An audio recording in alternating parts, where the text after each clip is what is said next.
Governor Sarah Huckabee Sanders became a household name during the Trump administration. Everyone knew her.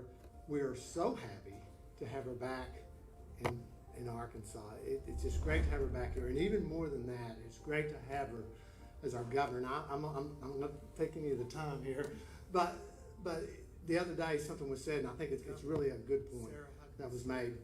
When they were watching us during the news conference the other day, and they said, this is a perfect example of the executive branch working with the legislative branch to get things done. And this administration has certainly came out of the gates very hard. We've got a lot of great things accomplished during the general session, and we got a lot of great things accomplished during this last special session. We couldn't have done that without good leadership working with the legislative branch. So please help me welcome my governor, Governor Sarah Huckabee Sanders.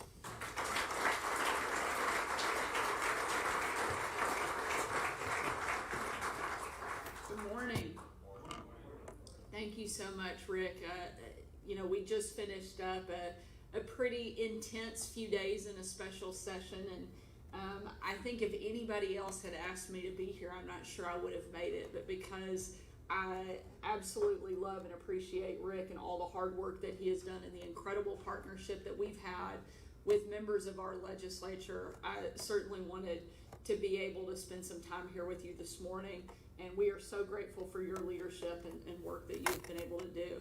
It's great to see a number of our other Arkansas legislators that are out in the crowd. As I said, we just finished up a special session. And my guess is they're pretty ready to get out of Little Rock and get back home.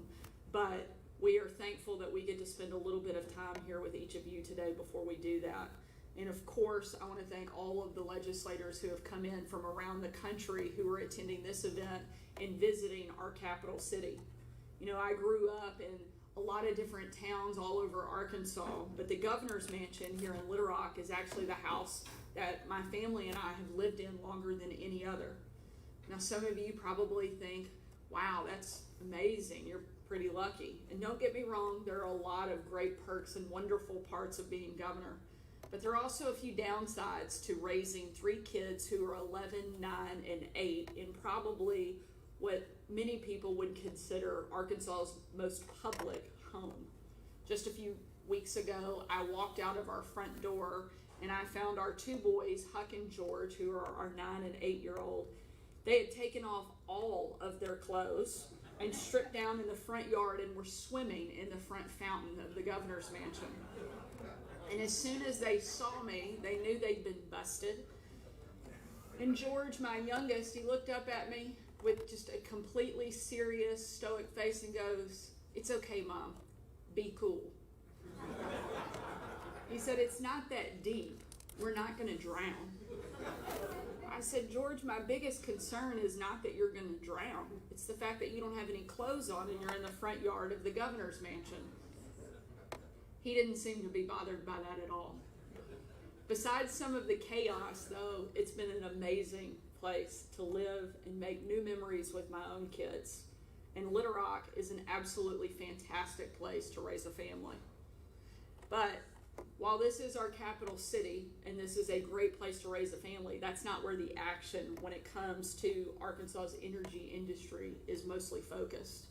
If you look down in South Arkansas, where we drill for oil and natural gas, and we are now moving at breakneck speed to become the lithium capital of America, that is where the activity and excitement around Arkansas's energy industry is coming from.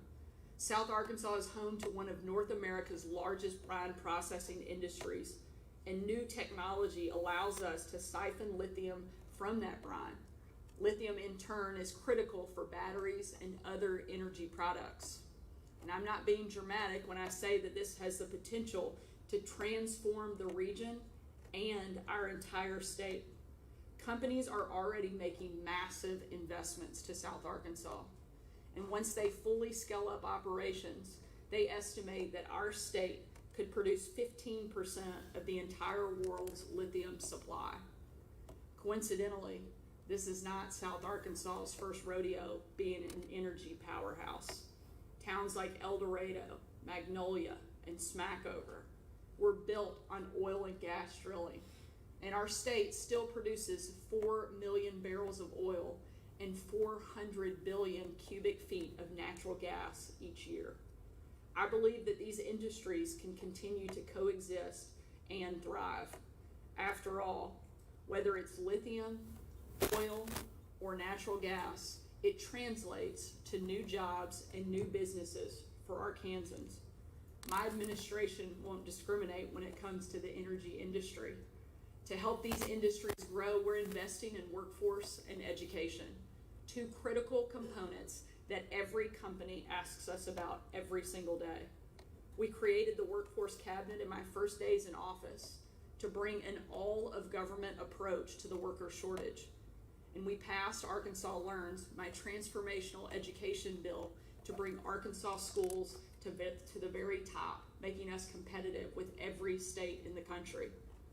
Already, students are entering this school year with new literacy coaches, new dual degree diploma programs, higher paid teachers, and expanded education freedom. Amid all this, though, Arkansas and every other state represented in this room are facing an all-out attack on American energy independence. President Biden seems to have a vendetta against the energy industry, which explains why gas prices have surged under his leadership.